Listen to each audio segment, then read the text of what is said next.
Transportation Plan Advisory Work Group Kickoff meeting. And I'm Sulabh Arial, staff here. And please welcome.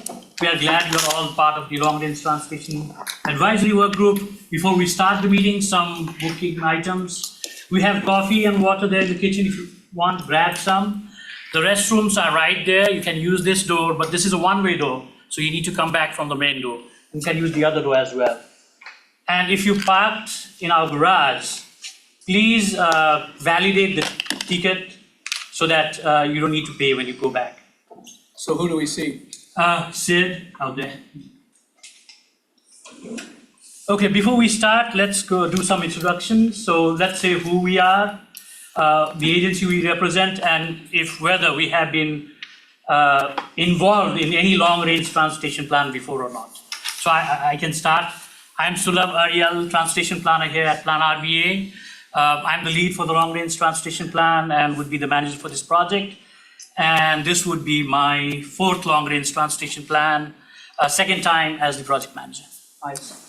And I'm Miles Bushing. I'm the director of transportation here. This is my second time going through the LRTP here at Plan RVA. Dorian Allen, freight planner and deputy project manager for the LRTP, and this is my first LRTP in this region. JJ Vanuelos, Chesterfield County, project management. This is my first long-range transportation plan. Philip Kemp, capital project specialist with Hanover County. I've worked on long-range plans before, but not in this region. Joe Videnis with Hanover County, and I believe this would be my fifth long-range transportation plan. I've been working with Federal Highway Administration. Wow, it's been a while since I worked on a long-range transportation plan. I guess the last time I worked on one I was a part of the training program with USDOT and working for those Central Texas Council of Governments in Texas. Thank you for the invite. My name is Diana Hall. I work for Virginia Transit Association and Virginians for High Speed Rail as a programs communications coordinator. I also got my bachelor's degree in urban studies from VCU, and this is my first long-range transportation plan. Hi, my name is Marissa Perez. I'm current MERB student at VCU. This is my first transportation plan. Hello, I'm Guy Roach with GRTC. I'm a capital improvements project manager, and this is my first long-range transportation plan with this group. My name is Andrew Bunn. I'm a transportation engineer with the Office of Intermodal Planning and Investment, and I'm here as the chair of the Community Transportation Advisory Committee with the TPO, and this is my first LRTP process. Ken Lance, Plan RVA. I think this is my third or fourth long-range plan. John O'Keefe with Ride Finders, and this is my second LRTP. My name's John Leonard. I'm a professor of computer science at VCU, and for 23 years I was a professor of traffic and transportation at Georgia Tech. This is my third LRTP in the region. It's Huber, a statewide transit planner with DRPT, and this will be my first local LRTP. Bannon Luckert, planner and GIS analyst for Town of Ashland, and this is my first. Ron Swikowski, Director of Transportation, Creator PDC in Tri-Cities Area MPO, and I'm losing track of knowing how many I've been involved in. My career goes all the way back to the 80s and other places, and I think I've been involved here since I moved here in 2006, so I don't know how many iterations that is, but it's a few, including our own, which we've just started last month. Todd Scheid, I'm VDOT Richmond District. This would be my second LRTP. I'm Emily Monroe, the Director of Development at Richmond Cycling Corps, and this will be my first one. I'm Chet Parsons, Executive Director of the Central Virginia Transportation Authority, and I believe, like Joe, this is my fifth LRTP. Hi everyone, Woody Rogers. I'm the Policy Director with the Partnership for Housing Affordability. This will be my first LRTP. I'm Josh Gillespie. I'm Deputy County Administrator in Goochland County. This is my first LRTP in this region. I worked on them in South Carolina. Hi everyone, I'm Ashley Austin. I'm a Senior Transportation Planner with Henrico County. This will be my second LRTP with Plan RVA. People on the back? Good morning, I'm Brady King. I'm Program Operations Supervisor with the Office of Equitable Transit and Mobility in the City of Richmond, and this is my first. Atiba Muse, Regional Transit Management Analyst in the Office of Equitable Transit Mobility, City of Richmond, and this is my first. Stephanie Power, I'm with RVA Rapid Transit, I do community engagement and programs there. It would be my first, and I'm also here holding the place for Faith Walker, our director. Carrie Ramos, Transportation Planner with Plan RVI. This is my first. Sorin Adhikari, Principal Data Manager, Plan RVA. First Ellen Cook, Project Manager with Plan RVA. This is my first. Hi, I'm Holly Gordon. I'm the Senior Community Engagement Manager here at Plan RVA. This is my first. Phil Riggin, Transportation Planner with Plan RVA, and I think this is my third. I was hired during one, so I kind of did a half, so 2.5 maybe. Thank you, Phil. People online, Trip, can you hear us? Yes, I can hear you. Just had to find the mute. Trip Pollard with Southern Environmental Law Center, and I have been involved in long-range transportation plans, both in this region and elsewhere. Thank you, Trip. I think that's it. Let's get started. So we have a very packed agenda. We'll start with the LRTP introduction, and then Miles will talk about the overview of the advisory work group and the ground rules. Then we'll have the public comment period, if we have any. Dorian will talk about the federal regulatory framework, and I will talk about the scope of work and schedule, and then finally, Holly will talk about the public engagement strategy, ending with LRTP branding, which Ellen will talk about. So let's get started. What is the LRTP? So I know people, there's a mix of people who have been a part of LRTP for multiple times, and there's a lot of folks which for them, this is the first time doing the long-range transportation plan. So the long-range transportation plan is a significant decision tool and a dynamic living document that projects all the reasonably significant transportation needs in the Richmond region for 20 years and beyond. So the planning horizon has to be a minimum of 20 years when the plan has been adopted.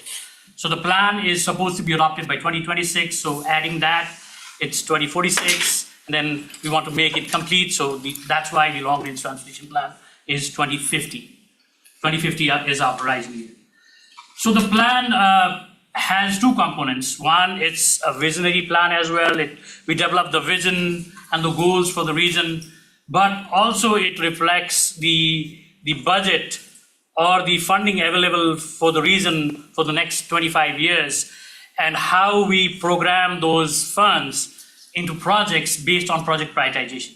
So we have this vision component, we have this real funding as well as project prioritization process going parallelly as well. So the mix of both is the long-range transportation plan. So as I mentioned, the long-range transportation plan has to be updated every 5 years. And this is because we need to be consistent with the priorities of the region, and we have to reevaluate the existing conditions as well as reevaluate the proposed plans, programs, and projects. I can say in 2035, when we're developing the 2035 long-range transportation plan, the Broad Street Light Rail project was a priority then. Nobody was even talking about BRT at that time. But it shifted when we came to 2040 long-range transportation plan, it shifted to BRT because it was more feasible. So that's why we update the plan every 5 years so that it is more consistent, it's more feasible, it takes all the priorities of the region because priorities change as we go along. So the current long-range transportation plan, which was adopted in 2021, we call it Connect RV 2045. It expires midnight of October 2026. So this LRTP, we haven't branded it yet. We're just calling it 2050 long-range transportation plan, has to be adopted by October 4, 2026, by midnight, so that we have a smooth functioning of transportation dollars in the region. And it's directed by Code of Federal Regulations, as well as the Code of Virginia supports it. Dorian will be talking about the exact regulations and what we actually need to do as required by federal regulation. We'll be talking about that later on. Let's go to who is this plan for? So basically we can pick two broad categories. One is the end users and the others is the implementers. So this plan is for both. So the end users is basically the users of regional transportation systems in the Richmond region. It includes the residents of Richmond region, which includes almost everybody, except for, let's say, some of our inmates in federal prisons located here. Except for them, it's basically for everybody, all the residents of the Richmond region. And it is not only for those people, but it's also for people who are passing through the Richmond region. Whether you take Amtrak, whether you take I-64 or I-95, whether you take Virginia Bridge and pass along our region, it's for them as well. So that we have a smooth flow of transportation system, not only through our state, but through the nation as well. And again, the long-range transportation plan is not just for people, it's for goods and freight movement as well, which is a critical component of transportation planning. So it's for goods, freight movement within our region or passing through our region as well. And then obviously this, as I said, it is not just the vision plan, it also has that prioritization process. So this plan is very much for the implementers of transportation project in this region. And we have the representatives of all those implementers sitting in this table.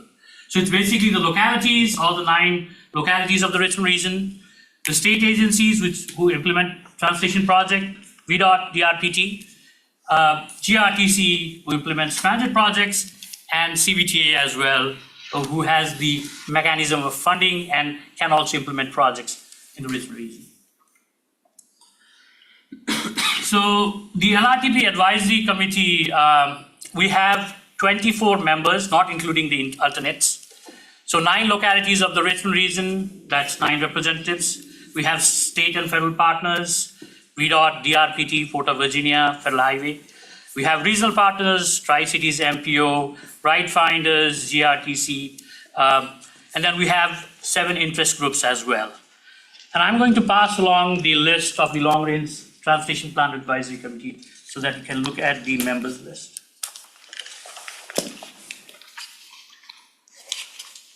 So what are the roles and the responsibilities of the Long-Range Transportation Plan Advisory Work Group?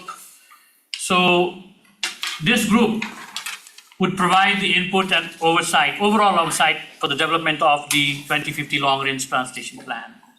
So once we have an agreement with this group, we go to the LRTP Policy Board and they would be approving the process. They will not go into the technical process, which would be seen by this group. They will only be finalizing or adopting the plan. This group has the autonomy to make decisions, guiding the process and outcomes. Another important thing which is expected from the members from this group is to put forward your perspective, whether you are a locality representative, you are a state representative or an organizational representative, put forward your perspective so that we can have the combined vision of everybody who has transportation interest in this region. For the locality members, there's one other thing. We just want you guys to coordinate the process so that the locality priorities are there within these plans. So it's up to you to talk with your supervisor or board of supervisors or council members, whoever is required, so that they know about the process and they are agreeing with what we agree in this long-range transportation plan process.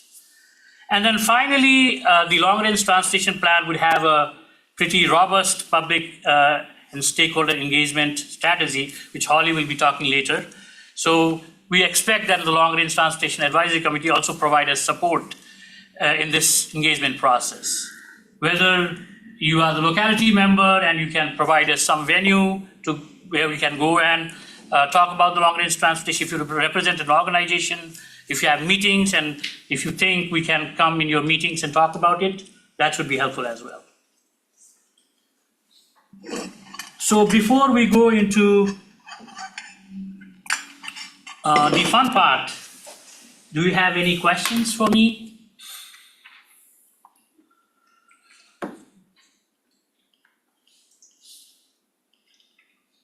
Okay, so I have this sign-in sheet, old style, so I'll just pass along so that you can sign in as well.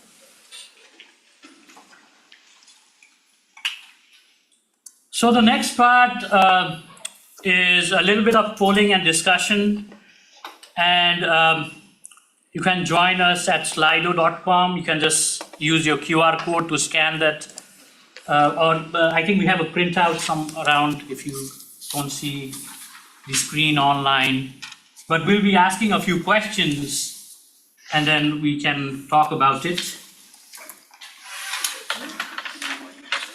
So if everybody is ready, I can go for the first question and I hope it works. Okay, so the first question is a pretty straightforward question. What is the primary mode of transportation you use for your commute to work or school?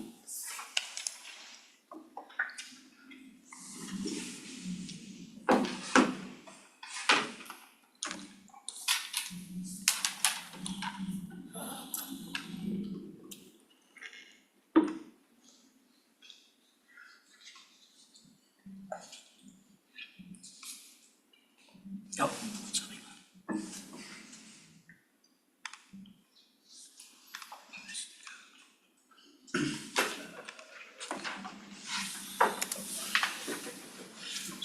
Technology.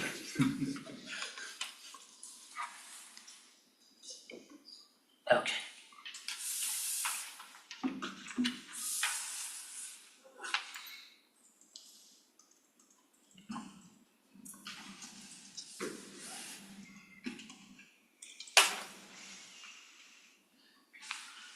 I give 30 more seconds.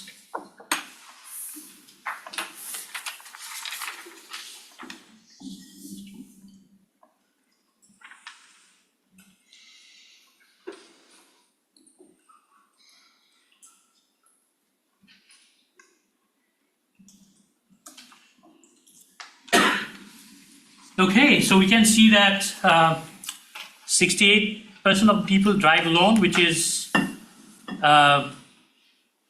I think it's pretty less than the region's actual data.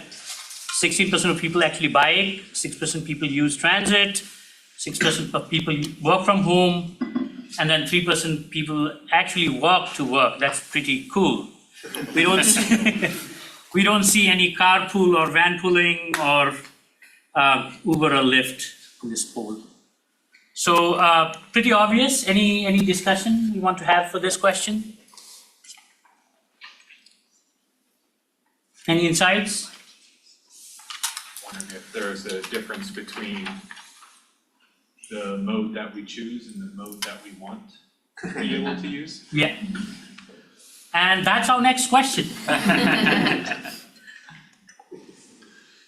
Okay, so if you have required transportation infrastructure in the future, which would be your preferred mode of transportation for your commute to work or school?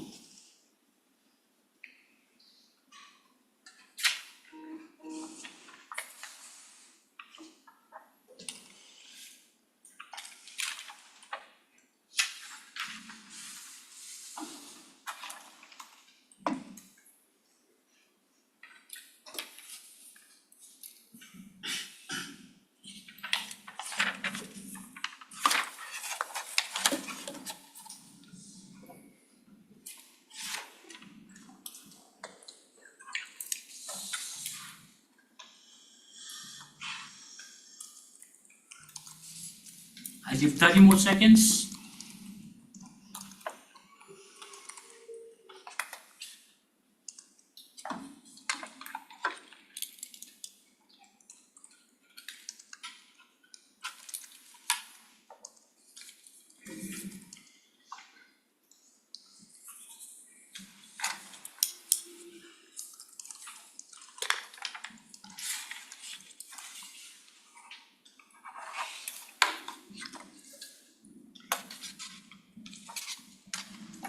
Okay, as we all can see, there is a big flip on what we actually do and what we want to do. So transit and biking is almost like 75% people want to do that. If that's, we have the infrastructure in the future. Walking 10%.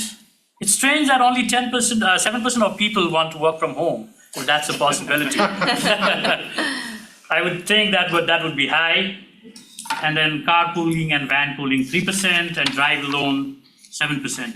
So that means only 10% of people want actually to drive.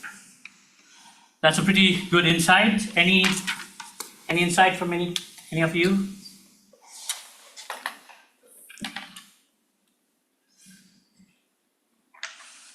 Okay. I think we have, those were the close-ended questions. Now we have some open-ended questions just to spark some discussion. So the question is, in your view, what is the most pressing transportation challenge the Richmond region faces today?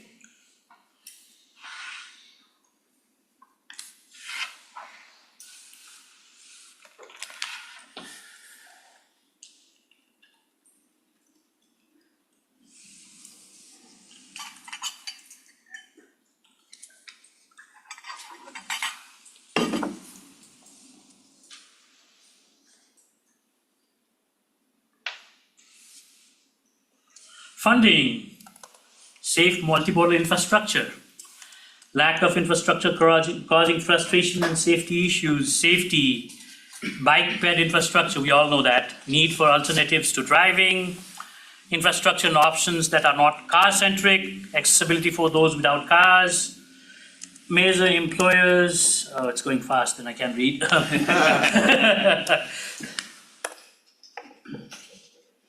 The existing options versus future desired options, land use that supports multimodal transportation, zero fare, I think that's still there.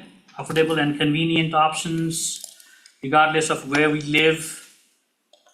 Keeping the transportation system in good order and gives more choices of lack of regional bike ped infrastructure, accessibility to those without cars, infrastructure and options that are not car-centric. Too many transit routes transfer to get to destinations. Lack of development that allows individuals to travel and live the way that they like. Underdeveloped connectivity infrastructures like sidewalks and safe shoulders, ADA compliant bus stops, multimodal infrastructure, matching development patterns to support multimodal travel. I think that says a lot. So seems like there's agreement we don't have infrastructure, we don't to support biking or even multimodal travel. We don't have the development that support the individual to travel where they would like to live. Transit is not up to date. I think those are the major things. Funding and transit in rural areas, funding in general, transit in rural areas, inefficient travel times. So we'll make a list of these, and I hope they would be helpful for us when we develop the plan. But anybody want to especially point out any of these?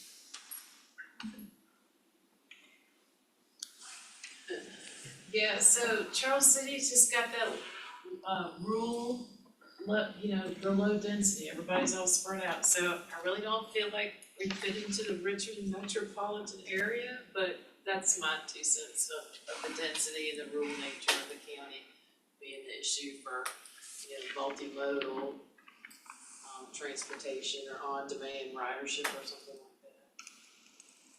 We'll take a note of that as well. Thank you. Okay, let's go to the next question. So this is just one word. If you could improve one aspect of the current transportation system in the Richmond region, what would it be?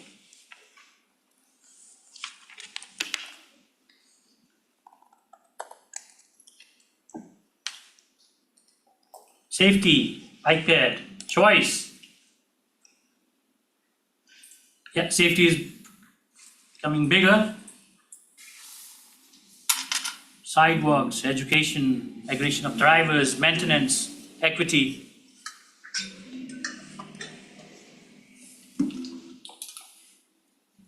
Reliability, maintenance.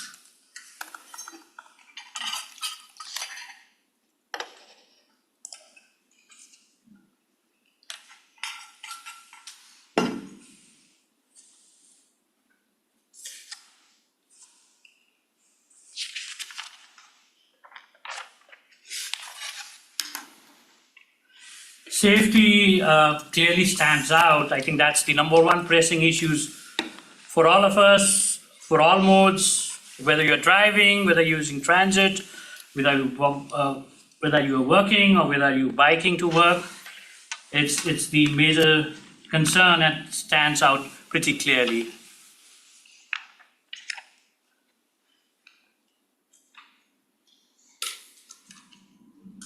Thank you.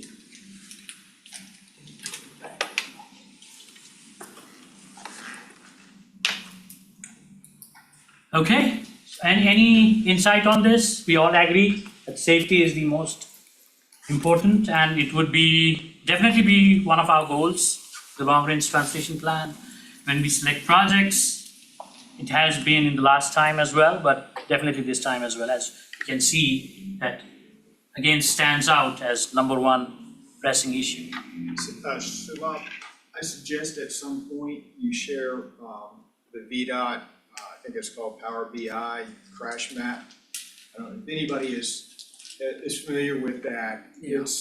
It's really impressive, and not like this is great impressive, but it's impressive as it illustrates just how extensive crash patterns are throughout the region. Practically, well, not practically, every corridor that we look at in Hanover, we'll get a safety call. So, this is a bad curve or whatever the case may be, and I'll pull up the map and look at 5 years worth of data, and the entire corridor has data points, indicating a crash. So anyway, I just share that. Thank you, Joe. I think Miles, you can do that, right? Yes, and so we have, and we'll be sharing this all out, but we do have sort of an existing conditions report that we've been working on for the region. But kind of getting to your point, Joe, talking about things like safety data. So I know we are working on our safety targets for the upcoming year, and we are averaging right now 116 fatalities a year. So it's essentially a plane crash every single year worth of people dying on the roadways. So I think it's definitely a focus in the region, and we've heard it from our boards, from our elected officials, that it's a focus, and we heard it again from this room. So I think that's definitely going to be a priority moving forward for us. Yep. Okay, so we have the last question, and it's about you. So what unique perspective or experience do you bring to the 2050 LRTP advisory work group that could shape our planning effort?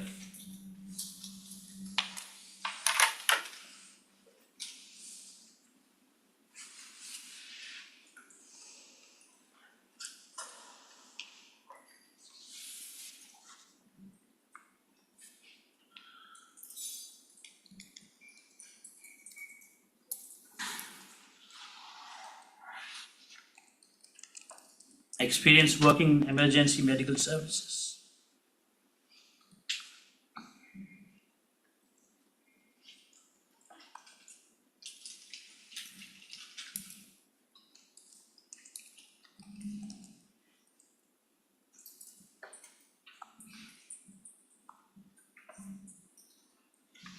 Representing public outreach and community engagement, focus within the urban core, shared micro-mobility, TDM experience, equity mindset, experience from different places, different needs, highway maintenance, driver perspective, modeling, long-term cycle commuter, and advocate for Richmond residents and public housing, connectivity with housing, affordable housing, experience working with other MPOs, land use planning, representation of a newer generation, experience with multimodal design, developing multimodal design guidelines, transit knowledge, strong connection to opinions and needs of everyday bus riders, experience, perspective, other regional plans to promote cleaner, equitable transportation, having lived car-free and planned transit, upstate Southern Carolina 20-year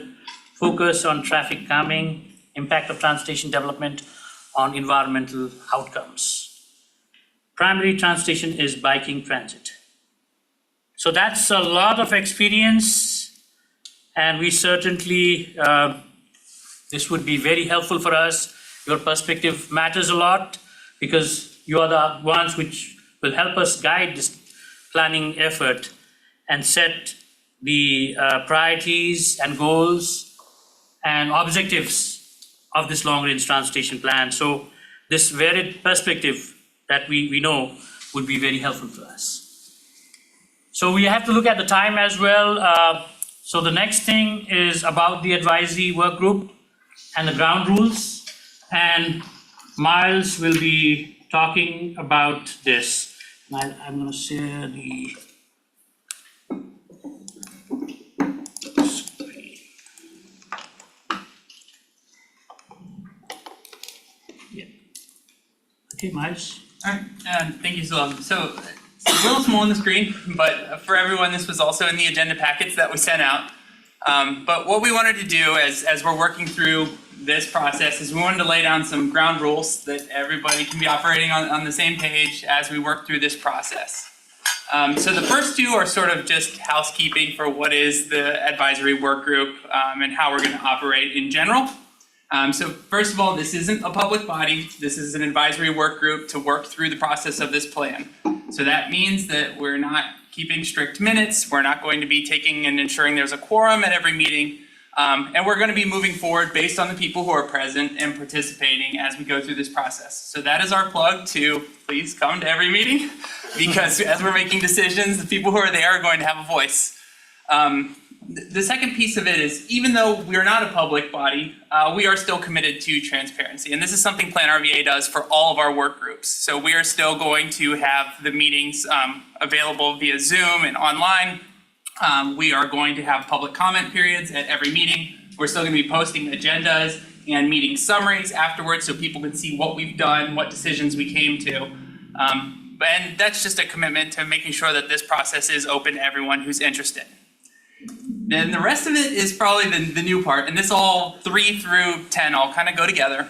And if you were on the advisory work group last time, you probably have heard this before, but we are going to move forward with a consensus model for decision making here. So rather than a strict up-down vote majority rules, which is what you have to do when you have those formal board structures, we have the opportunity here to talk through the issues and work on it a little bit more in depth, come to a consensus approach. So as part of that, there are these 7 items that we're asking, or 8 items that we're asking as commitments from each and every one of you. So the first one is a commitment to the collaborative decision-making process. So what we're trying to do is make sure that everyone's opinion is heard at the table, that you have a chance to express yourself, that we can work together if there's diverging perspectives, that we can come to a middle ground. And to do that openly, committing to that we're only going to take votes if we absolutely have to. We're really going to try and focus on this consensus-driven model to make sure that we are capturing this diverse perspectives that we just saw on the screen. As part of that, and this goes to, maybe the room's been a little quiet today, but we do ask all of you to be active participants. So we need to hear from you and hear your perspectives early and often. Because if we don't hear that somebody has a different perspective, we can't make sure that that's captured and included as we're trying to build a consensus position for the plan. And going with that is open and honest communication. So really just being transparent, straightforward, express your views. We're working together. We're trying to understand the issue, understand different ways of approaching it. And that's the end goal of what we're doing. And making sure that we're respecting, as everyone is sharing their opinions, that we value what's being said, we approach it openly, and then really that we are seeking common ground. So where do we agree? What areas could we tweak something? Let's not try and entrench in a specific position going into it, but try and really be open to other people's ideas and try and get to something that we can all live with. It might not be your preferred option, it might not be where you started, but something that we can all at least live with and embrace. And that goes to I guess it's bullet number 8, the flexibility. So make sure you're not staying with that one position just because that's where you started, but open to new ideas, open to hearing where other people are coming from and moving to try and meet people in the middle. And then this gets us to the last couple bullets here, the commitment to a decision. So once we have reached a consensus, as we're going back and forth on ideas, we find that middle ground, we're not going to revisit it. If we come back to the topic, we can explore it more, but we're not going to change a decision. So the idea is once we have a decision in place, that's the foundation for everything moving forward. And then as part of that, as Sulab introduced, we have to get this plan done by October of 2026. So we do have time-bound discussions. So part of our job as the staff here will be facilitating the discussions and making sure that we're moving forward in a timely manner. Because at the end of the day, we do have to get this plan off the ground. We have to get through multiple phases of development. And we have to have something to the board to adopt at least by October 4th. So that's kind of the overall approach that we're proposing here. The second page of this section that's in your agenda packet really walks through what a consensus decision model looks like. So basically, it'll be up to staff. We'll come and introduce and clarify the issue. What are we asking for? What's the concern? What do we need an answer on? Then we'll open up the discussion. We'll listen to the perspectives and try and let everyone speak so we can hear all the range of options that are out there. And then as we discuss, we may see that there's a couple camps. You can group some ideas over here, some over here. And then we form a proposal that tries to incorporate all those different perspectives and meet somewhere in the middle, something that we can all work with and agree to. If there's something that's a challenge, and could you scroll down just a little bit more? If there's something that comes up that we didn't think of before and somebody has another suggestion, let's be open to amending it, revising it as we go. And then we test for agreement, which is basically just talking around the room. Does anyone have any concerns that would prevent you from moving this forward?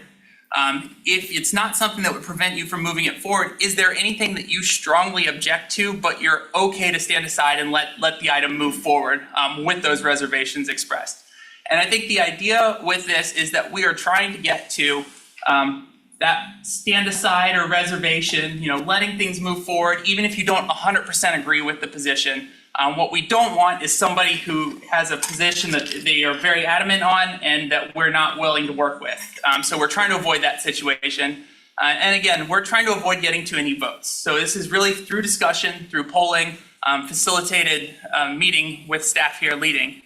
And that's the goal of the process. And then once we have that wrapped up, then staff will work on implementing that and bringing back the next piece at the next meeting. So that's what we're proposing for the overall sort of ground rules, how we're planning to make decisions through this advisory work group. I'm open to hearing any perspectives. I know this is a very different way of making decisions than a lot of boards and committees work on. So I'm open to hearing any suggestions on people who have either gone through this type of process or if you have any concerns or reservations about it.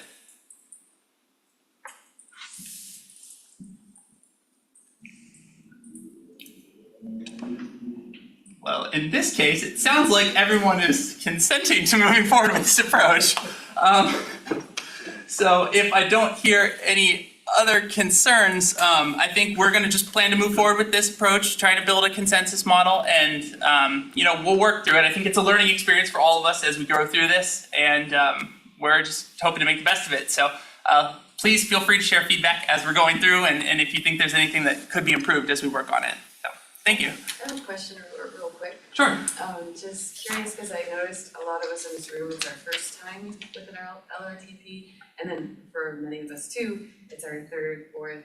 So there's varying degrees of experience. So I was just curious to hear real quick if somebody who has gone through an LRTP process before, if you wanted to share your experience, is this decision-making model very different for you coming to the table this time? So last time wasn't, we tried to implement this rule last time as well. And then Chet can talk more about that, but at certain points, I think maybe 2 or 3 times we actually voted for things. Those were the only 2-3 times. But basically it was on this consensus building model rather than the traditional model of advisory workbook which we worked on. Chet, do you have any? I think the difference this time around is that there's an official position. Yeah. I mean, you're taking care of it at the first meeting, so we Right. didn't do that before. Right. Or it hasn't been done in the past. Quick question, this is your first attempt at a scenario planning effort with respect to the long-range transportation plan? Yeah, So do you anticipate some more additional back and forth? Yes. And coming to a consensus, I guess? Yeah, Certain so, aspects of the plan? and I think we're gonna get into that in the next piece, talking kind of about the broader scope, but we do intend to have, the land use scenario planning piece that we've been working through over the past couple years incorporated, as well as, some scenario modeling for the investment plans as well. So kind of working on both ends, trying to figure out how to incorporate scenarios and more range of options. Any other questions? Okay. I think we have the public comment period next, right? So, Miles mentioned that even though this is not a public body, we are allowing the public to speak for 3 minutes. So, I don't see anybody from the public today, but is there anybody from the public to make, if you want to make a comment, please come forward. Seeing none, we go into the next item, which is the federal regulatory framework, and Doran is going to talk about this. Doran, I can move the slides. Okay, awesome. Thank you. So this is where we want to discuss, what is the framework, what is the federal framework for the LRTP formulation? So first we have the CFR 450.324. This is 2016 legislation that establishes the development and the content of the Metropolitan Transportation Plan. Code of Virginia 33.2-3201. This says that NPOs of the Commonwealth shall be responsible for the development of the regional long-range transportation plan for the regions that they represent in accordance with federal regulation. We also have Title VI of the Civil Rights Act of 1964 and Executive Order 12898. Environmental justice and minority and low-income populations. So these are both related to environmental justice and the fair treatment of people when it comes to federally funded programs and activities.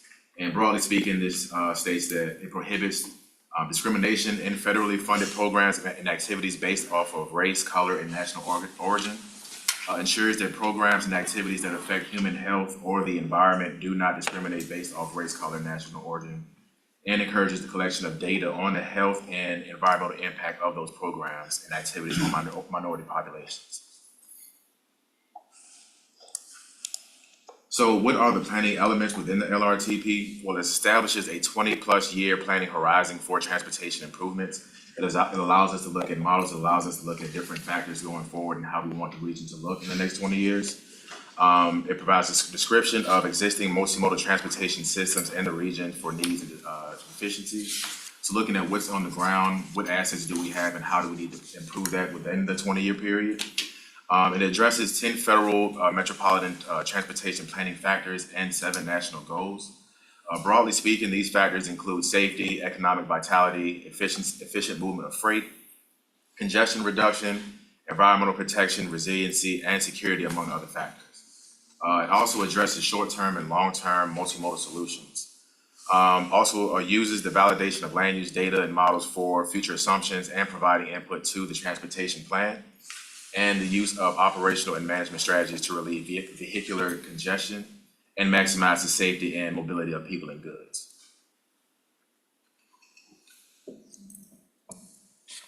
So going forward, the LRTP must be fiscally constrained, which means that only revenues that can be reasonably expected can be considered in the funding of the recommended projects within the LRTP.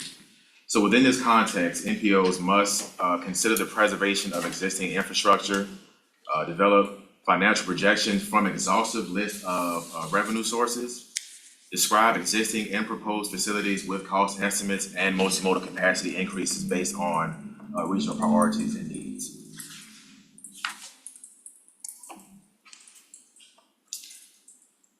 So performance-based planning and programming is a systems-level, data-driven process to identify strategies and improvements in transportation planning. So within this context, the LRTP must be goal-based, need-based, and performance-based. We must consider federal measures and targets in developing performance measures to monitor the progress of the overall goals and objectives of the region. We must develop prioritization process based on performance measures. So how are we scoring projects going forward, and how do they meet regional goals, vision and goals of the region? The LRTP must apply a systematic review of transportation system performances, past, present, and possible future, to define the region's investment priorities. And it must be based off of MAP 21 federal performance and measures and targets.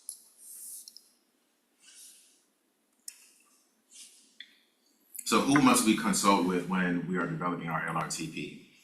This includes agencies and entities that are responsible for environment, tourism, emergency management, safety and security operations, interagency consultation for air quality conformity, tribal governments, and a new recommendation from the Infrastructure Investment and Jobs Act, also known as the Bipartisan Infrastructure Law, is that we must consult agencies and entities that are responsible for housing. So understanding what the housing development patterns look like for the next 20 years and how can we accommodate that with proper transportation improvements going forward. And then finally, the final project is going to be a plan to be available in electronic form, and the use of visualization techniques to help, just understanding what it is that our priorities are and how we're going to reach them going forward with our transportation investments. And I'm happy to take any questions.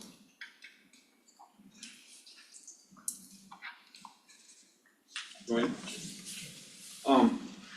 It may be too early to even speculate, but with the results of the election yesterday, and maybe Ivan can address this. We've been doing these long-range transportation plans for 50, 60 years, pretty much in the same manner. But my sense of it is that with the incoming administration, there may be some significant changes. Do we have any inklings or forecasts of where we're going? I did look on the, the Plan 2025 website today, and it's silent on the issue of transportation planning.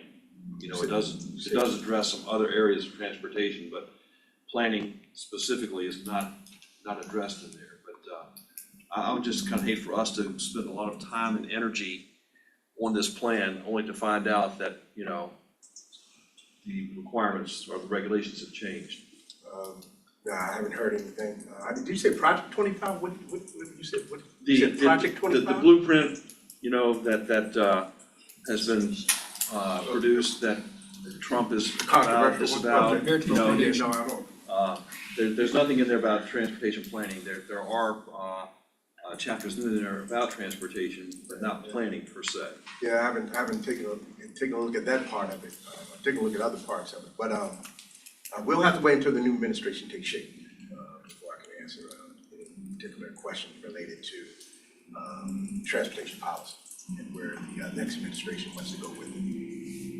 And maybe, just to clarify, if the rules were to change partway through the plan while we're in the process of developing under the old regulations, if anything were to change, would we still be able to proceed? Well, we still have the federal statute, and frankly, we've completed the rule. We haven't completed the rulemaking process. They are being reviewed by general counsel.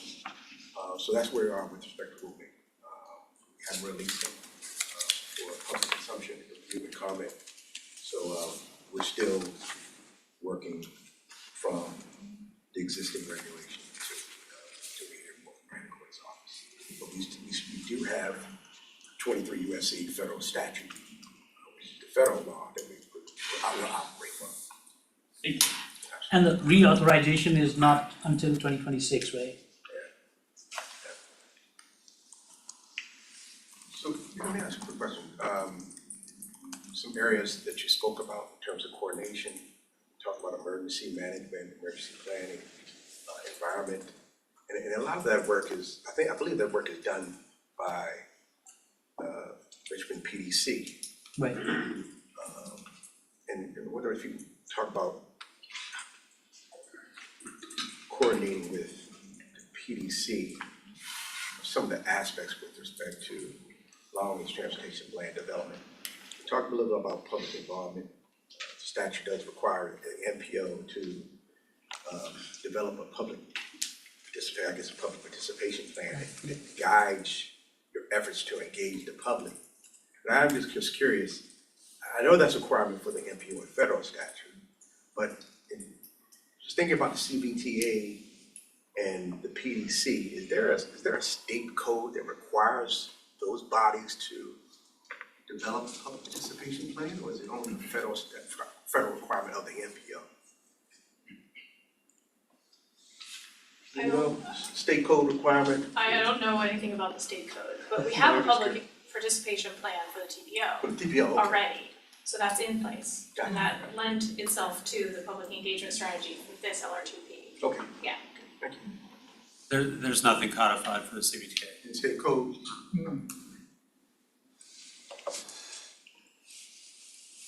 Not saying it has to be, I'm just curious. I'm just curious.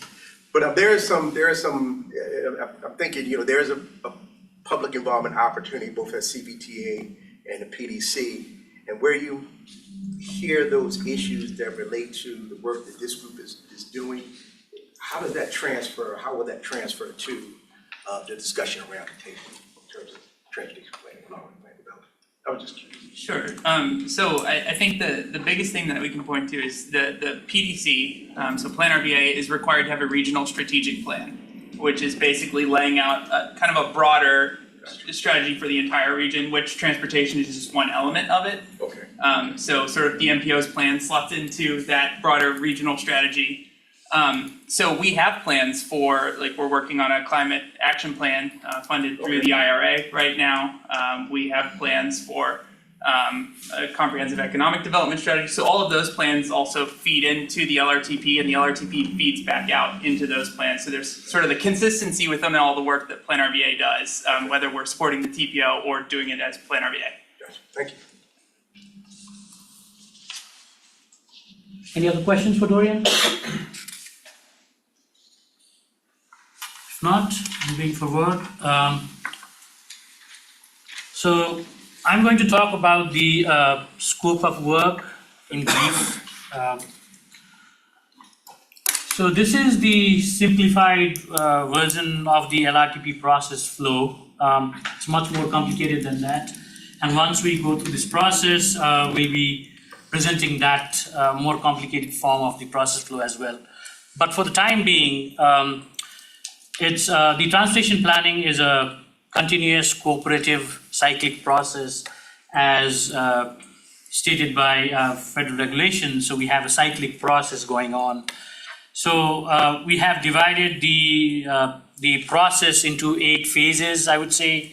The first phase is basically says how does the future look like. It's basically looking at the future conditions, basically the socioeconomic data, looking at population and employment and automobiles and those kind of things where people live and work in future. So that's a whole different process, which we call internally as the socioeconomic development report, which had a different committee. It had all the locality members as well as some of the other stakeholders involved in that process when we developed that process. So that's number one. It's basically the future conditions, looking at the data, developing that. And I will talk a little bit more further detail next slide with all the different phases, but this is just the beginning slide which want you to explain what it is. The second part is, so we looked at a future condition, which we can call as a baseline condition, but what if there's more than one possible future? And this is the new step which we added. This is the first time in the long-range transportation plan in which we are looking at multiple futures rather than just one future. We have always looked at one trend line projection, one future, and this is the first time we looked at multiple futures.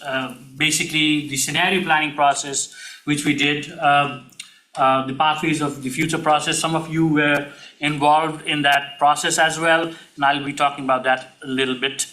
The third step, the actual LRTP process, which you will have handled with start from phase 3, which is basically the strategic direction, like what matters most for the future. So the vision to a certain extent and the developments of goals and objectives and priorities and project prioritization and strategies, those all come into that phase.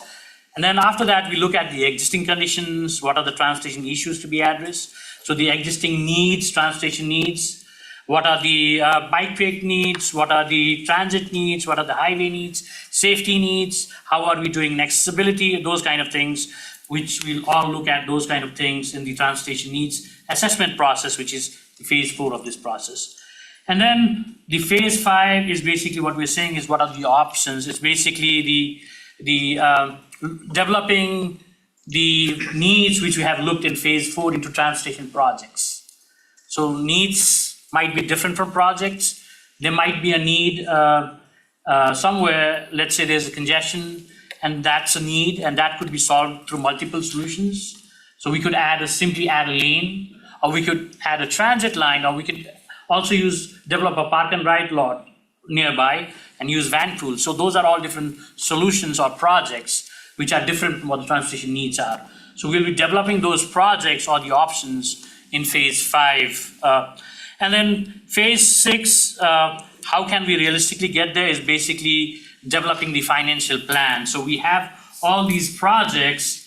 Let's say we develop a list of 500 projects, but as I said earlier, the long-range transportation plan is a vision plan, but also a project prioritization plan. So we have to look at the available resources or funds which might be available to us for the region within those time frame of planning horizon through 2050. So we looked at those funding sources and we develop a budget.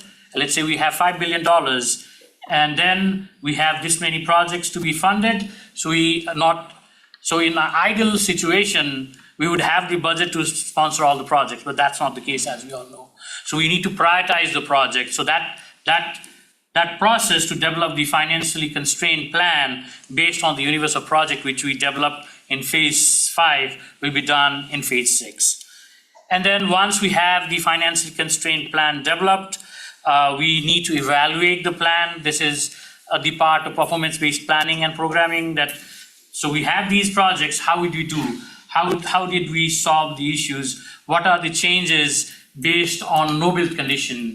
How does this change based on the implementation of the projects which we chose in the constraint plan? What is going to be the air quality effect based on the projects which we choose? All we have to do is to evaluate all these things in phase 7. And then finally, phase 8 is just the plan adoption. And then we start again with developing the new data, which would be 2055 or maybe 2060 long-range transportation plan. So it's a cyclic, continuous process. And then we'll have, for each phase, we'll have a formal public review period, as noted in the graphics. And then throughout the plan, we'll have a general public outreach period. And Holly is going to talk about the details of the engagement strategy later on. So phase 1, basically a little bit much more detailed than what I talked about. How does the future look like? So basically the 2050 baseline data development. We talked about the baseline growth assumptions, and then came up with the socioeconomic data, which is basically population, employment, college students, K-12 students, autos, and employment by different sectors. So that's what we developed. The data goes into pretty much deep levels in smaller geographies called as the TAG, which is comparable to a census block, if you are aware of census geography. And we have that data at the TAG level, which is transportation analysis zone, at the jurisdictional level, at the regional level as well. We have that, we develop a report, and we have a data dashboard and a story map. So if you like to explore that, there's a link within this PowerPoint, and that will be available to you. So you can just click on that and go into the data dashboard and story map and look at the data what we developed for the 2050 baseline data. So this was adopted by the policy board 2023 last year, July 6th. The task is complete, but this is a part of the long range transportation plan cycle as well.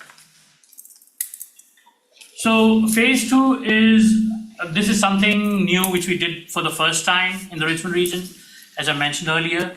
So we did a process called as the exploratory scenario analysis. We branded the process as Pathways to the Future.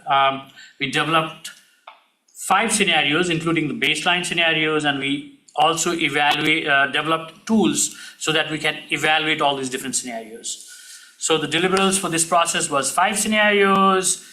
We developed 11 predictive models so that we can evaluate those scenarios.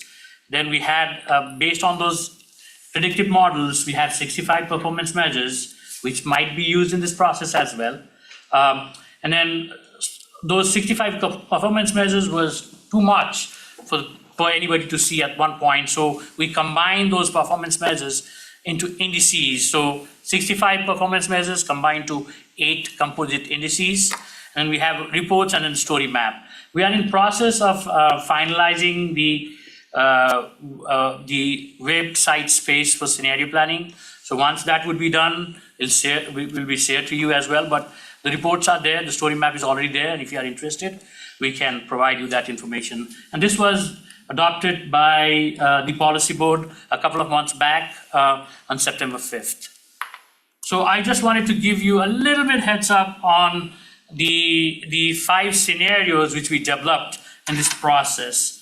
So as I mentioned, the baseline scenario, which is basically looking at 10 lines, it's based on the, it's very conservative, and it's based on the adopted comprehensive plans of the localities. And most of the things are status quo of what it is and what we expect to be in the future. And obviously, the adoption of connected and automated vehicles, which we think would be a possibility in the future, that has been taken into consideration as well in the baseline scenario. Then we have the back to future scenario, which is a little bit aggressive than the baseline scenario. It's basically, as the name suggests, the growth is a little bit more than the baseline. The baseline growth is 34% in population and 30% in employment compared to 2017, which was our baseline year, base year. In high growth scenario, both the back to future and the Ecotopia, which I'll be talking about, the growth is 60%, both population and employment. So it's much more higher than the baseline growth. And the back to future, we have more growth, but as the name suggests, the growth is mostly in suburban area. So,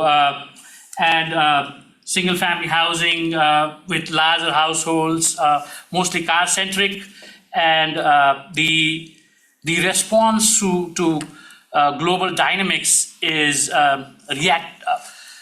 reactive rather than proactive in most cases in this scenario. Ecotopia is the most desirable scenario in which we have low carbon footprint. It's again a high growth scenario compared to baseline, but the growth is compact growth. Most of the growth having in what we call as the primary areas in the region, which is basically the center city as well the surrounding suburbs, and there's a housing choices, a lot of mixed use development, and a very pro-reactive response to global dynamics. May and safe is similar to baseline. It's medium growth, exactly same, but the distribution is a little bit different. So it's more concentrated in the central city and the suburbs, and the response to global dynamics is different within different localities. So it's proactive in some and reactive in some. So it's a mix of that. And then finally, we have a dystopian scenario as well, which we call as RBA sinks, in which the growth is lesser than the baseline, but it's still growing from what we have in 2017. So the growth is 16%, baseline is 34%. And we say that based on man-made and natural disasters, the region doesn't fully recover. We have some anchor jobs, employment leaving the region, and the things like the pandemic and carbon footprint increasing in the region. So not in the region, but the whole world, and according to that, in the region as well. So these are the 5 scenarios we'll be looking at. This was adopted by the policy board, and this was done through a process which we had scenario planning advisory committee. We had 16 experts, national and regional level experts, and the policy board adopted the process. The third phase is the strategic direction. So what matters most for the future? So we talk about the vision and priorities. We talk about the planning goals. So we have the federal goals, which we have to see. We can also, as the state also has some goals, we look into those as well. And we develop our own goals based on what the feds say we have to develop, looking at the state goals as well, and what the public in our region thinks is most important for them, as well as this advisory work group. And then we develop the objectives and performance measures, and then strategies as well. So obviously the deliverables are like vision statement, guiding principles, goals and objectives, performance measure framework, and then recommended strategies for implementation. The policy board adoption, this is all tentative. The only thing which has to be done is the final adoption, which is by October 2026. But the intermediate adoption is all tentative, but it would be good if we use this timeline. Phase 4, again, transportation issues to be addressed. So we'll be looking at the existing transportation system analysis. We'll be developing the existing transportation need, and also be looking at the forecasted demand using the models and tools which we have developed. We will be also looking at the regional transportation equity need. This is the first time we are doing this, as well as regional, local, maybe statewide and nationwide policy needs as well. So the deliverables would be the state of regional transportation story map. We'll have the existing multimodal needs inventory, regional forecasted transportation needs inventory, regional transportation equity needs inventory, as well as regional, state, and federal level policy level needs inventory as well.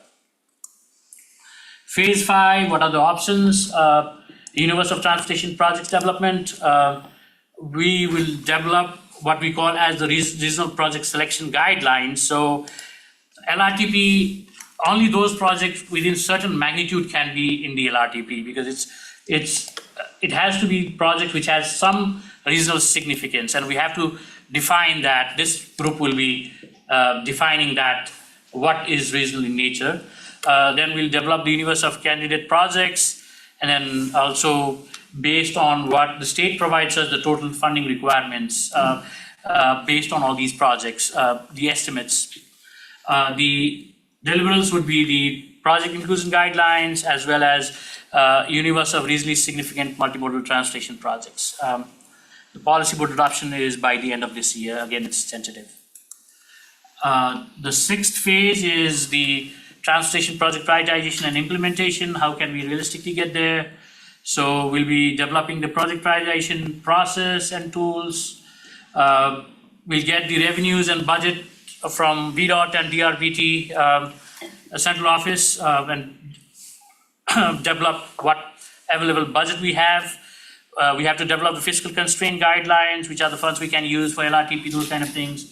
Funding scenarios, how would we like to see funding in the future? Do you want a status quo of what's being funded now? Or do you want highway-centric funding in the future? Or do you want to see a multimodal-centric funding in the future? So we have to talk about that, and based on the discussion, those funding scenarios would be developed and implemented.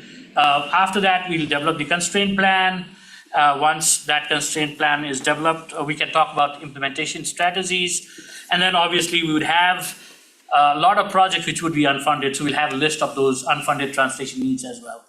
The deliverables for this is the project prioritization process documentation, fiscally constrained list of project, implementation strategies, and the list of unfunded transportation needs, or the vision list of projects.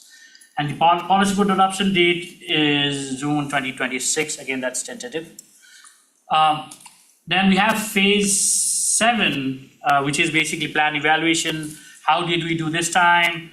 And how can we do better next time? So we'll be looking at system-wide transportation performance evaluation, like what's the congestion level now without the projects being funded, and how it will change if we implement all the projects in the constraint plan.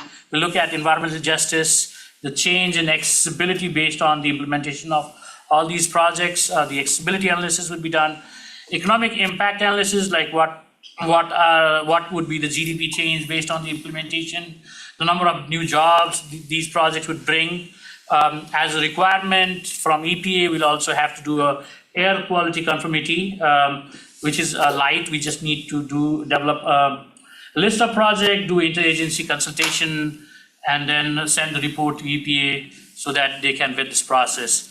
And then we also would evaluate the public engagement, like how did we do in public engagement as a whole. The deliverables for this process is the constraint plan evaluation, and then the conformity report, and as well as the interagency coordination.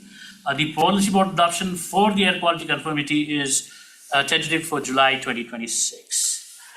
And then finally, we have the plan adoption. We need to document all the things which we have done. We have planned for one main project report plus 11 technical documentation, which would be coming throughout the process. So all those reports have to be finalized, story map of the whole process, and a citizen's guide, which would be done after the project has been finalized. So maybe a 5-6 page report, which is good for the citizens so that they know what the LRTP process was. Policy board adoption, September 2026, this is fixed. And then finally, we have to transmit the plan to Federal Highway and FTA, which will be done by October 4th, 2026. And the deliverables are project reports and public facing story map and citizens guide. And obviously the policy board adoption, which has to be done, is September 2026. So this is not tentative, this is final. So that's the process, very brief. As we go along these meetings, we'll be talking about all these different processes one by one. We'll be starting with phase 3 and 4 immediately in the next meeting, and then we'll go forward as we proceed the process. I know this is a lot, but if there's any questions, yeah, go ahead. I apologize if this has been asked before, if it'll be answered later on, but I wondered how often Richmond 300 will be cited in this process from their transportation development plans. So we'll be looking at all the comprehensive plans for all the localities, and whatever the recommendation is based on that will be looked at. Sulab, your phase 7 talks about a review of how we did this process and how it went, and leaving breadcrumbs for 5 years from now. Did we leave breadcrumbs from 5 years ago so that we could go back and look to see how we did and lessons learned that we could build into this process? Yeah, we have, I have documented, we had the last meeting, the LRTP advisory meeting last time, and that was the topic for this, that meeting, that how did you do and what are the things we want to do next time better. So I have a list of that, and we'll incorporate whatever the suggestions were made at that meeting as well. And I mean, I will just add, the whole idea of doing scenario planning was one of those sort of unresolved, we wanted to do it last time, didn't have a chance, and that was sort of the big one. So we've, over the past couple of years, been undertaking the sort of the groundwork to be able to enable us to get there for this plan. And another thing that I've always been curious about, the LRTP doesn't really sit on a shelf, it's supposed to be used. Are there people who've been using it over the last 5 years, and is there a way to get feedback from them to fold into our process this time so that we make the document more responsive to what they need to use it for? So if you are requesting any funds, the project implementers, they use LRTP all the time. So if you want high priority grants in the smart scale, it has to be listed in the long range transportation plan. So the implementers look at all the time. So if the project is not in the long range transportation plan, and if the locality or any other agency wants high priority grants from smart scale, we have to amend the LRTP to put the project in. So they are the people who look at constantly. And we actually did a couple of amendments to the previous LRTP as well in the last 3 years. I think we're gonna get into this in the engagement section as well. I know this came up at the CTAC, so I think Andrew and John, you both were there. But the idea that we should be telling the story of how this plan actually did something, and that's part of that process of reviewing and making sure it's working. So I think Holly's gonna hit on that in a little bit more.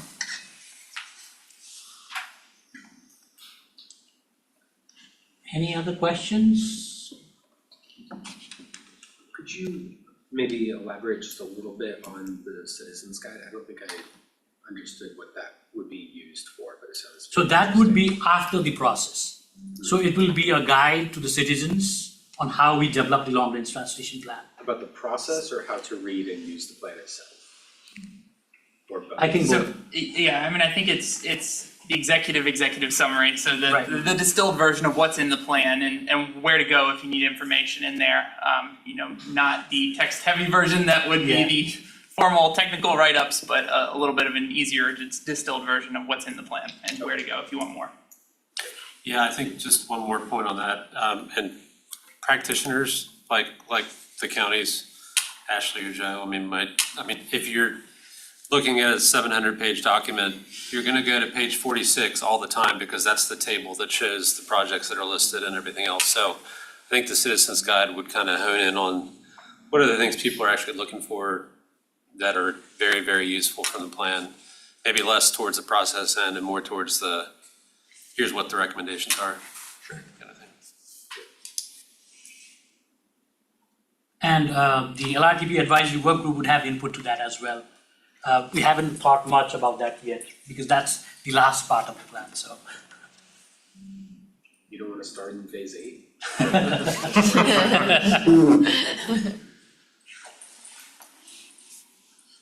Any other questions?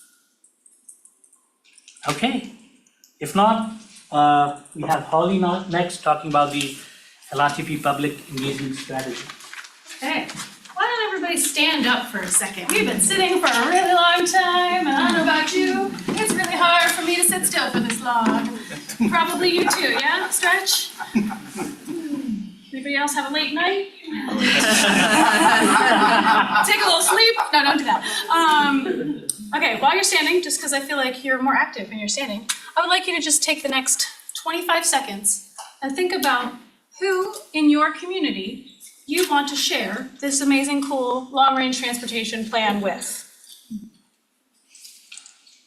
Who must know in your worlds that you touch, professionally, personally, geographically? Extra points if it's somebody that is somebody or a group of people or an audience that is harder to reach. So like your immediate family probably isn't the hardest to reach, right? They live with you, you already know them. Go deeper, take a second layer. Who are the people that are harder to reach in your community that you want to share this amazing, cool, long-range transportation plan with? Give me a thumbs up if you have somebody in mind. I'm not asking you to share, I just want you to have it in mind. So once you have somebody in mind, give me a thumbs up. Could be a person, could be a group, could be an organization, could be a spot, a physical spot. Got like 20% of the rooms got thumbs up. 30, 40, can we get to 100? So close, 10 more seconds. Actually, give me 2 thumbs if you have 2 different audiences. Okay, cool, have a seat, thank you. So, in your agendas that you got sent, and we can go to the next slide because I think it shows you this packet, which is our public engagement strategy. So what we try to do with this is break it down to just show what are the parts where the public is going to engage, because that was a complicated circle, right? 2 years and a bunch of steps. We tried to simplify the pieces with what is the action that we're asking, either for them to do or what are we doing to the plan. And so that's what these are over on this side. Kind of what are the times that we're gonna do what. And then on the back, which is actually the very last pages, there's actually a grid that has the whole timeline. And so if we could just fast forward to that for 1 second, just to show you, if you have it in front of you, extra points. So this is the actual timeline with this all broken down. So So this is simplified, but it's still kind of a lot. So, it is our job to make sure that we translate this to the public in ways that are simple, but this is just the overall guiding document. So, if we could go back a minute to the beginning of this section. This is not magic, right? Like the concept of a public engagement strategy does not change dramatically no matter what you're doing, right? The concepts of equity and inclusion are all the same no matter where we go.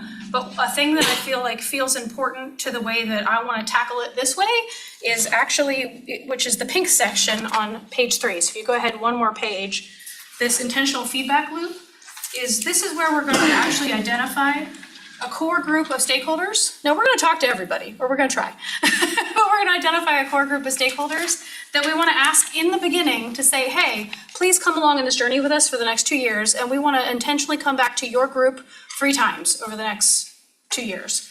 Now that doesn't mean that we're not going to talk to them all the rest of the time, or we're not going to offer the opportunity to anybody who wants to play with us for the next 2 years, but this intentional returning I think will help us solve for some of the ways that we don't always do the best job of telling communities how we use their data and what it's being used for, and to build a long-term relationship, right? Like anybody who does community engagement knows that this is the long game, right? We have to build the relationship and get to know people and get them to know and understand what we're doing, but also to trust government, which has not always been true in a lot of communities. So building that long-term relationship is important to me. It's important to Plan RVA and to the TPO. So we're gonna ask them up front, hey, we've got 3 times in this whole process that we think are really important, starting with this first one, and then there's a point in the middle, and then there's a point in the end. And we're gonna say, we're gonna come back to you each of these times with some more information. And that way we're kind of setting the expectation of what's to come over the next 2 years. Somebody asked a good question about Richmond 300, right? 300? Yeah. And so the, page 4 on the purple section also mentions building on locality engagement. I think a really important thing to share with the public is we are looking at everybody's plans, right? We are looking at all of those plans that the locality spent work on, many of you in this room spent work on, and all of those plans had public engagement too. And so we know that it's not reasonable that the staff the size we are gonna talk to every individual human of 1.5 million people in the Richmond region. But we're saying, we heard you in these plans, we're gonna give you another chance, we're gonna continue building relationships to say, did you get heard? And if not, what else would you like to say? And let's share this regional angle with you. Because that's the beauty of what we're getting to do here is we're doing the regional connectivity. And I think all of us get that, but if you've never heard of this before, sometimes it's a little bit like, the city already did it, why are you doing it again, right? It's explaining the connectivity as the whole region. Because I think Richmond we have gotten a lot better at behaving regionally. We didn't always get very good credit. I think if you'd asked me this 20 years ago, I would have had a different answer for you about does Richmond play well regionally? I think we're doing better than we ever have. So I think showing people that and showing the way these work together also helps them know that this is not the only chance they ever have to say something.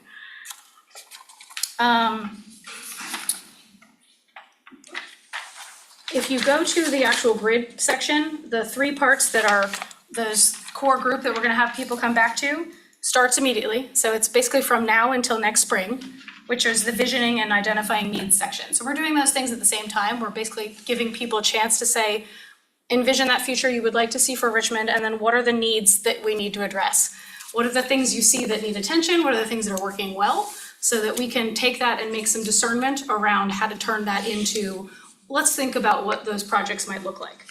So that's the first group of everybody all at once. And then the second time we're gonna bring all those people back together is in the prioritizing investments, which is how can we realistically get there?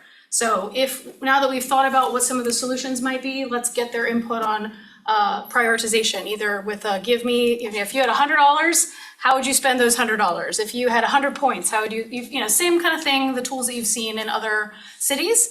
But I'm gonna add that hopefully we're gonna do this a little more creatively. I'm a creative person.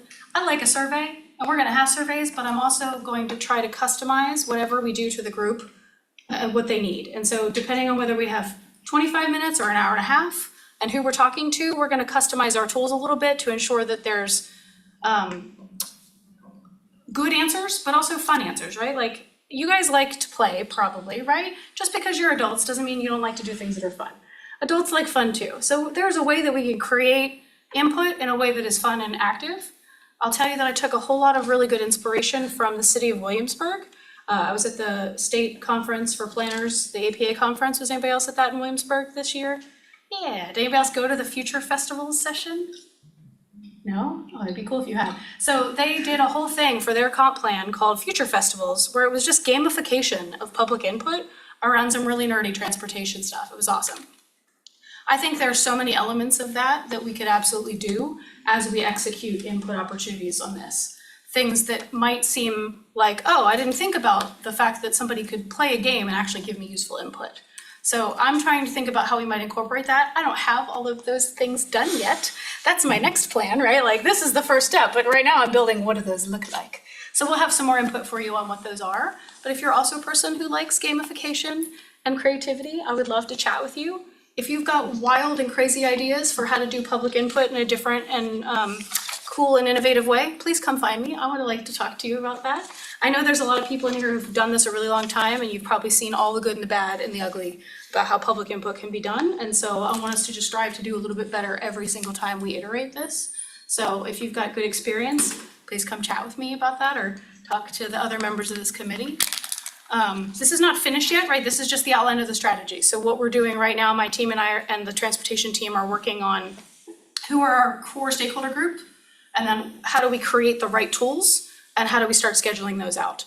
So I would also add that if you've got important communities that you have a really good relationship with, let me know that too. We might know about them, we probably do. Richmond's a region where we probably know the people who have influence. But if you're like, Holly, I wanna make sure that you talk to this group, please come let me know. I'll make sure I get that in my stakeholder list.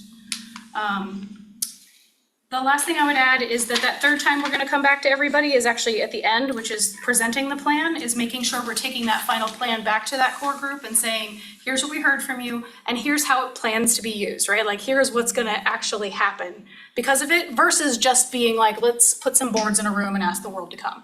We'll do that too, but this makes it feel like we want to especially encourage that group of people that we've been talking to that whole time to say, we're in this together, we value your input, here's what we heard, did we get this right? So there's gonna be a lot more in there throughout the time, there'll be surveys and social media posts and emails and all the kind of regular bits that you expect, but I'm really trying to make sure that this feels like a clear process to the public and that feels interesting. We over-survey a lot of people, right? Like Crater's they're doing theirs right now, and we care about that, and so it's like, gosh, how do you make sure that people don't get survey fatigue and that we actually hear them where they are? So,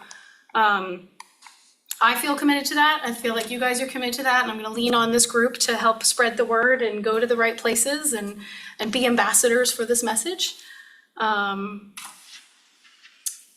and there's more to come. So this is not the end, but this is just the beginning of this structure. Questions? Chat. I understand survey and email fatigue. Mm-hmm. With that being said, are you going to send us an email asking for input on stakeholders and a deadline and Probably some not kind of yet. boundaries? So probably not yet, because what I want to do is I need to get us this all in one place first. Like, it's right now in a bunch of different places, and I'm trying to streamline our stakeholders, to be honest. So if that's something that you think would be useful, if you want to take a look at it and say like, hey, did we get everybody? Now, this is where this is the balance, is like, we need to try to talk to as many people as possible, but we're not going to be able to go see 1.5 million people, right? So I think it's like figuring out who the right people are. If you're like, Holly, you've totally missed this entire group of people, yeah, I want to hear that. So I can share that with you if that's useful. Is that something you guys would want to see? Or you're like, please don't send me that, I don't want any more Oh, emails. I mean, if you want to use the group, Yeah. that's a good use for the group. Yeah, okay. I can do that. I don't have a deadline for that right this second, but yeah. What other questions you have? I'm checking my notes, make sure I said everything. Oh, last thing, we have a new online engagement tool called Social Pinpoint, which we soft launched with the rural transportation analysis, which some of you participated in, thank you. The goal is using that tool will have some more fun things and easy things for people to use all in one place. So we will be using that as well, and it's not ready yet, but as soon as it is, that will be one of the primary ways that you can share out about, because everything will be in one place. But the way that we do some in-person activities might be a little more customizable depending on the group. Andrew. Would we also be referencing or working within the public engagement plan that the CTAC put together? Yes, yeah, all of this is built off of that. Okay. In fact, this is way more interesting than what's in the public engagement plan, because the public engagement plan is the planned plan, right? So it's very high level. I do think that we can do better at having some benchmarks and measures. We haven't really done that very comprehensively in the past. And I don't have really anything to compare to since this is my first doing of this. So I think trying to figure out like, how do we define success is something that I'm not entirely sure we have like hard data on. So that feels important to get, at least to start. But yes, it's all based on that general plan, yeah. Which, yeah, John and Andrew and Sarah, some of the, not Sarah, Stephanie, some of the CTAC members helped us make good as well, so thank you. Last questions? Cool. All right, bring me your fun ideas, thank you.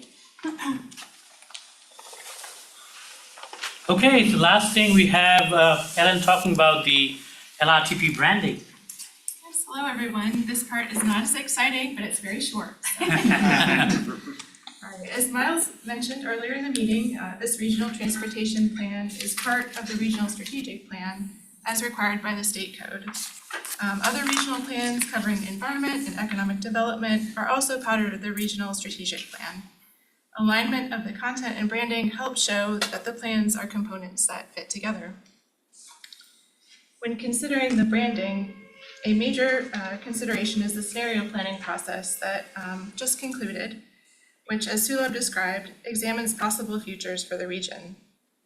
As you saw a little earlier in the presentation, since the scenario planning effort helps to set the stage for planning for the region's future through the LRTP and other plans, going forward, the name used for the scenario planning effort will be used for our regional strategic plan and for the regional topical plans. That name can be paired with each regional plan's specific topic or subtitle. As you saw a little earlier in the presentation, the name for the scenario planning process was Pathways to the Future. So the name and logo for this LRTP plan update is Pathways to the Future Transportation 2015. All right. Ooh, So that's gonna be the brand name we are going to use. So this advisory committee would be called Pathways to the Future Transportation 2050 Advisory Committee now on. Okay, so I think we're towards the end of the process. So the next meeting would be after November and December. We need to work here as staff.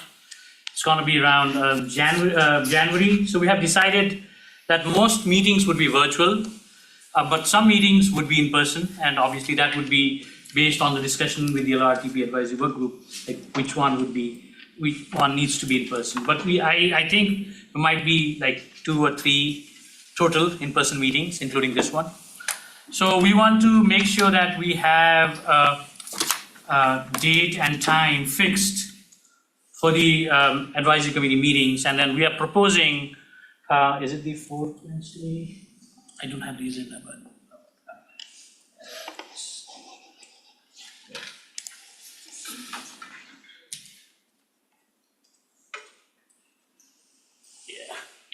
Yeah, so the 4th Wednesday of every month, so that would be in your calendars.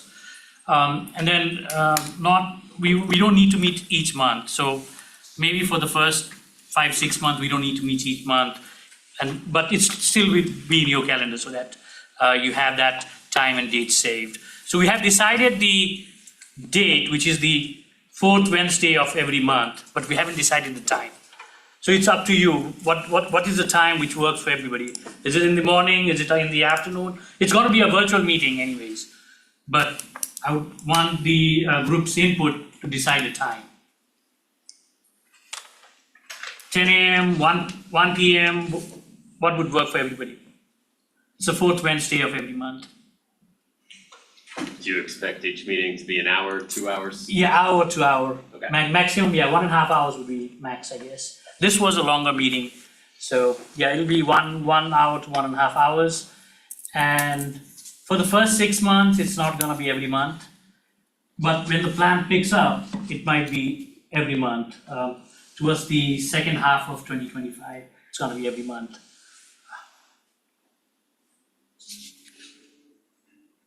I like this time today. 2 to 4, Wednesday?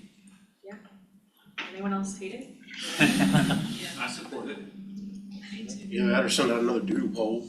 I mean, I'll say I know for the like single mothers, I don't know how many are here right now, but my executive director is one and she has to pick up her daughter.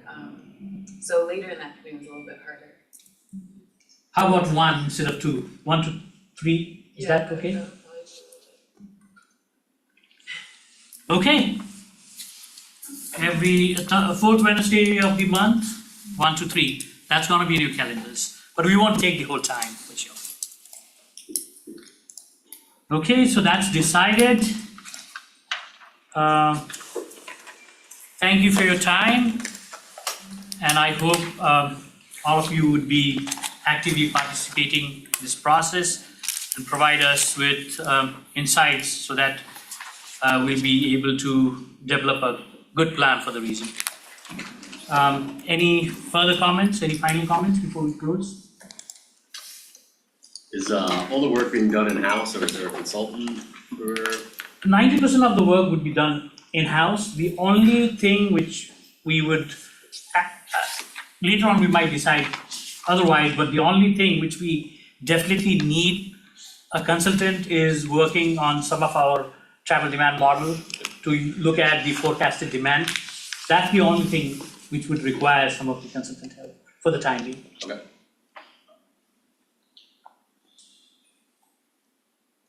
Okay, thank you all. And if you have parked the car in the garage, see Sid so that he can validate your